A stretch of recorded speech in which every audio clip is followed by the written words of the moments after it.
Let's now move to the ground offensives and airstrikes that have been happening. Russia says its forces have launched 7 group strikes on Ukraine over the past week, hitting command posts, airports and foreign fighter positions. Moscow claims to have taken 2 settlements, shot down 8 Storm Shadow missiles and destroyed more than 1,500 drones. The Russian Navy says it also eliminated 3 unmanned boats in the Black Sea.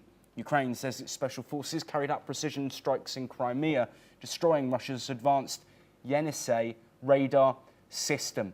Of course, Thomas, these developments, as you've mentioned, it seems that hostilities have been stepping up. The number of strikes that are being reported from both sides seeming to be increasing. Also, both countries talking about key points and areas militarily of importance that have been struck as well. What more can you tell us about what's happening on the ground and the impact on civilians from both sides? Well, of course, Joshua, you're certainly right in the fact that visible attacks are very much stepping up, especially aerial ones.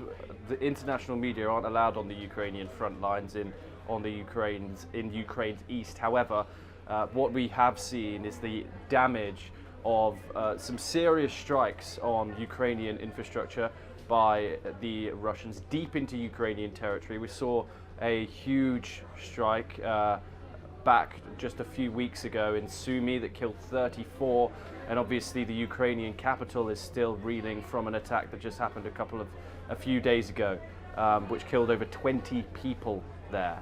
And so the civilian impact is serious here, especially in the major cities. This is what Donald Trump has been very, very much outspoken about, and that the strikes on civilians that Russia has been taking is very, very much what has angered Donald Trump, and some say soured the relationship between Donald Trump and Vladimir Putin. However, these drone strikes as well, a lot being heading for infrastructure. Ukraine has just criticized Russia for striking some energy plants just a couple of days back, as Ukraine and has also criticized it for harming its civilian population during the winter months. Obviously, Ukrainian winters can be very, very cold, and when it's affecting civilians like it does in the long term, this can be seen as a serious ordeal. However, as you said, very, very sadly, civilians are being very, very much affected in this war.